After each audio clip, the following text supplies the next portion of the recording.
so much. Thank you. Oh my goodness, thank you. Thank you so much. This has been such an inspiring night.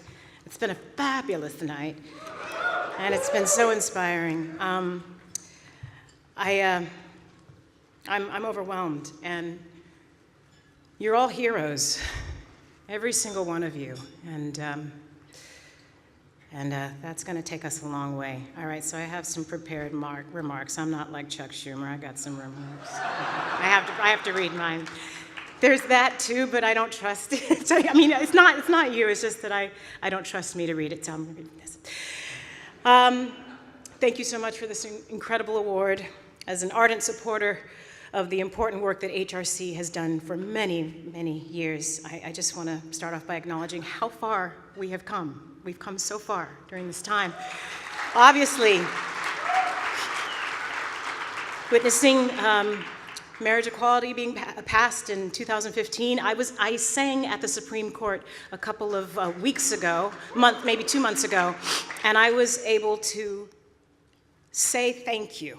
I literally stopped in the middle of my concert. I wasn't supposed to get political, but I said thank you.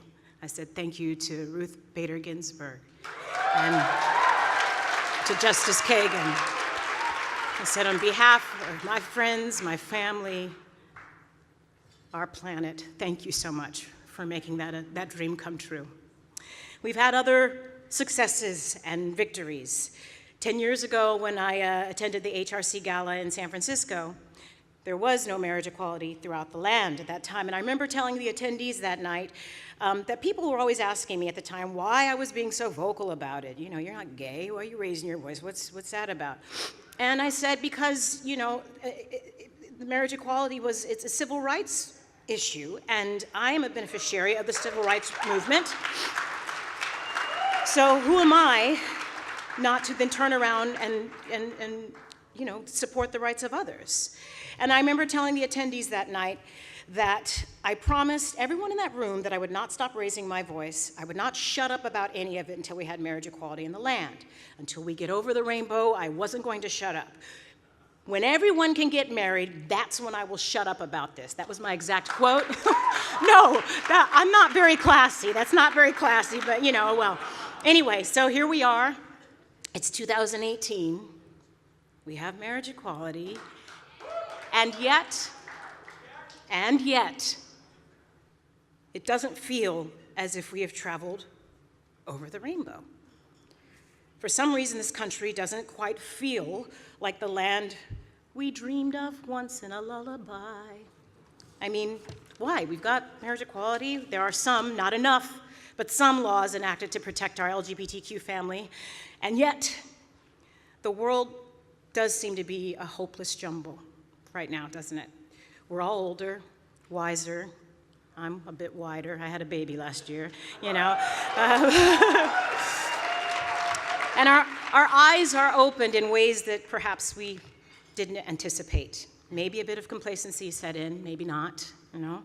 Times feel dangerous and dark.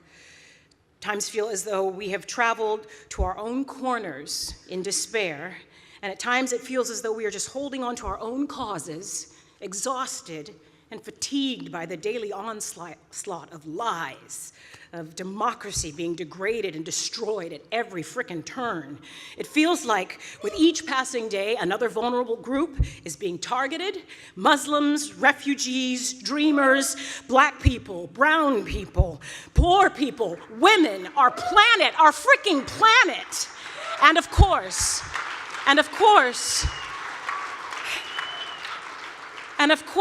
the LGBTQ community, and especially our trans brothers and sisters. It does. I mean, it feels like we are in Kansas in black and white, swirling within a tornado, unsure whether we will survive. And Lord knows we have a wicked witch, and so this witch is orange and not instead of being green. But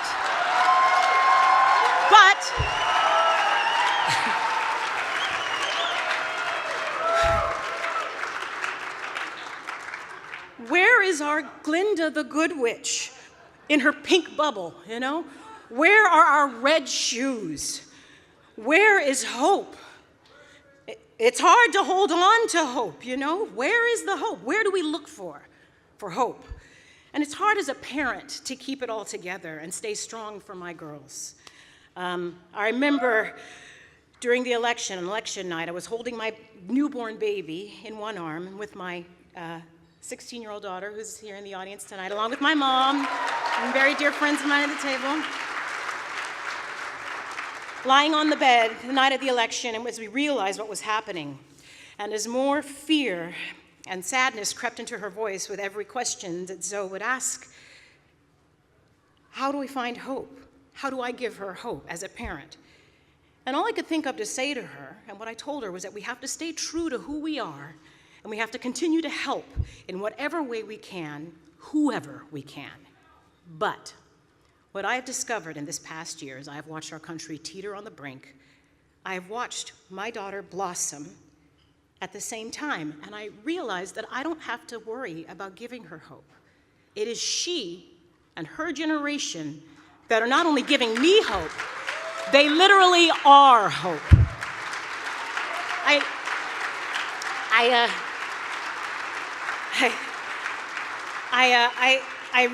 I almost never see my daughter these days. If she isn't organizing the dream team at her school to support the DACA students and the children of immigrants there, she is writing an online magazine dedicated to young women leadership, or she's helping me raise money for homeless youth in my capacity as a board member of the incredible organization, the Covenant House, which the president of the Covenant House, Kevin Ryan, is here tonight.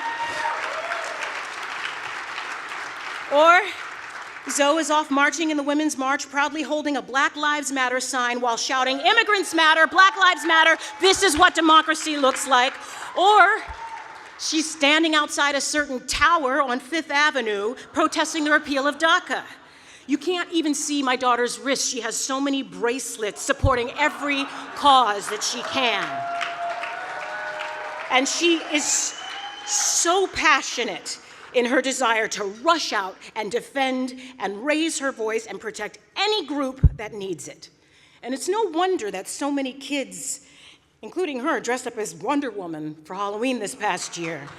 And here's the thing, she's not alone, and she's not an anomaly.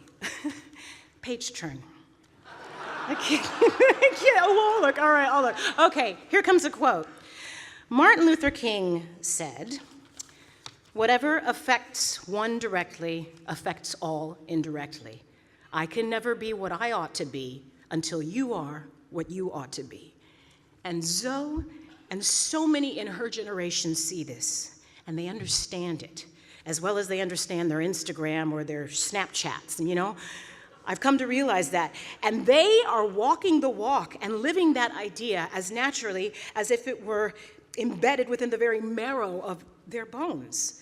They are woke Tin Man and woke Lion and woke Scarecrow and woke Munchkins and woke Dorothy, you know? They're full of passion and courage and hope. And I do believe that her generation is the generation that's gonna save us from ourselves. So, I guess basically what I wanna say to everyone here tonight is support them and learn from them. And may we all follow in their lead. And remember that we must continue to fight the fight and march toward and over the rainbow for everybody. More than ever, there are dark powers out there that want to divide us. If we are divided, there is no strength, there is no unity, there is no hope. So I implore you, even as you yourselves have been marginalized and discriminated against and have had heaps of injustices thrown upon you for who you are, who you love, the color of your skin, what God you worship, if any, where you were born, what gender, we are all in this together. As people come to be allies for you and your cause, please do not forget to become allies of theirs.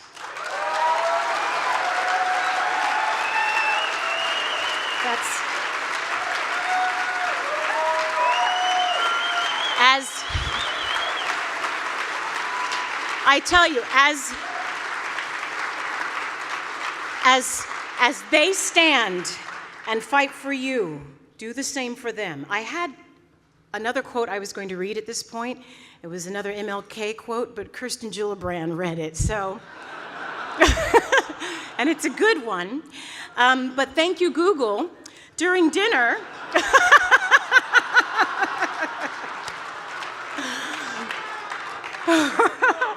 I found another incredible quote that sort of says the same thing. Her quote, which the MLK quote, was the injustice anywhere is a threat to justice everywhere. Absolutely true. And I found a quote by the incredible feminist, civil rights activist, lesbian, Black woman, Audre Lorde. And here's this quote. She says, "I am not free while any woman is unfree, even when her shackles are very different from my own.